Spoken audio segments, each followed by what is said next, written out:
நீங்க அதிகமா ஜெபம் பண்றப்ப, நீங்க அதிகமா விசுவாசிக்கிறப்ப, தேவனை கிட்டி சேரணும்னு நினைக்கிறப்பதான் உங்களுக்கு சோதனை வரும்.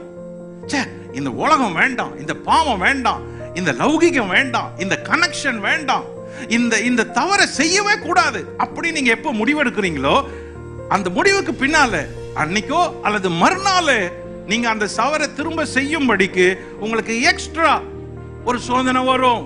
இதுக்கு தான் ஒரு விசுவாசிக்கு ஜெபமும் உபவாசமும் அவசியம். ஜெபிக்காதவங்க இதை மேற்கொள்ள முடியாது, உபவாசிக்காதவங்க இதை மேற்கொள்ள முடியாது.